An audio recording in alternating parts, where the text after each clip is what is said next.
Selamat pagi.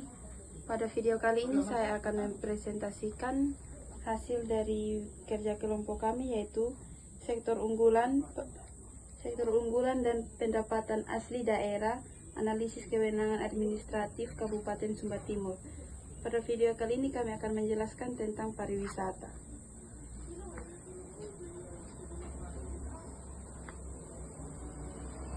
Yang pertama yaitu dasar kewenangan hukum.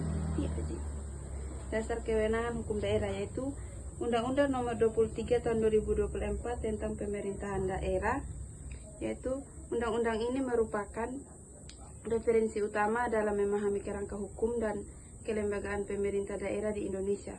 Dan Undang-Undang Nomor 33 Tahun 2024 yaitu tentang perimbangan keuangan, yaitu undang-undang ini mengatur mengenai sistem keuangan yang mendasari hubungan antara pemerintah pusat dan daerah.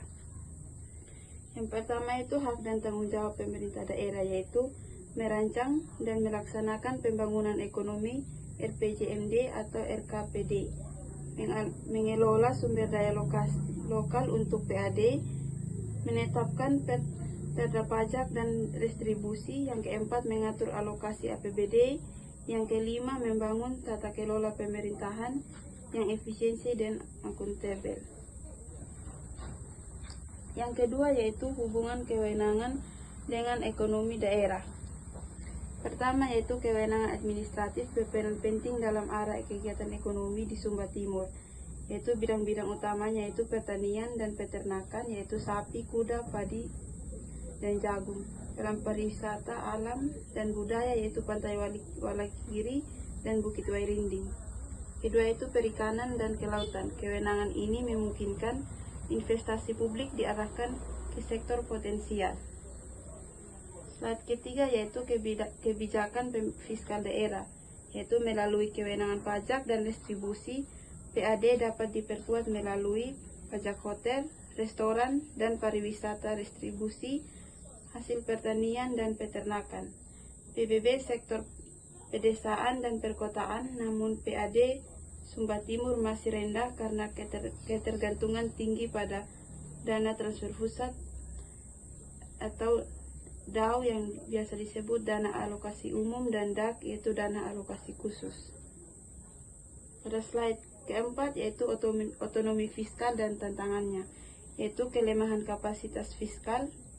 Ekonomi didominasi pertanian tradisional subsisten, industri dan jasa modal modern masih minim, investasi rendah akibat keterbatasan infrastruktur, investasi rendah akibat keterbatasan infrastruktur, kewenangan administratif belum diimbangi kemampuan ekonomi dan manajerial yang kuat.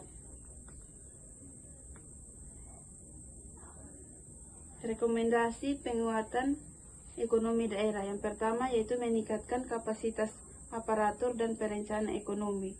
Yang kedua, mendorong pengembangan sektor unggulan lokal, pertanian modern, peternakan, dan pariwisata. Yang ketiga, itu meningkatkan peran swasta dan masyarakat dalam ekonomi produktif. Kesimpulan yang pertama itu kewenangan administratif luas tetapi implementasi belum efektif. Ketergantungan fiskal tinggi dan SDM terbatas. Sektor produktif belum optimal dan hubungan antara kewenangan dan kegiatan ekonomi masih lemah. Dengan optimalisasi kewenangan administratif, Kabupaten Sumba Timur dapat memperkuat kemandirian fiskal dan mempercepat transformasi ekonomi daerah berbasis potensi lokal. Terima kasih.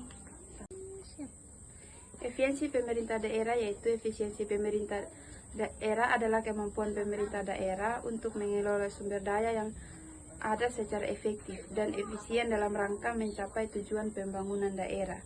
Reformasi tata lokal, yaitu belanja pemerintah masih dominan, yaitu karena mendominasi struktur anggaran daerah, namun kontribusinya terhadap peningkatan PAD masih rendah.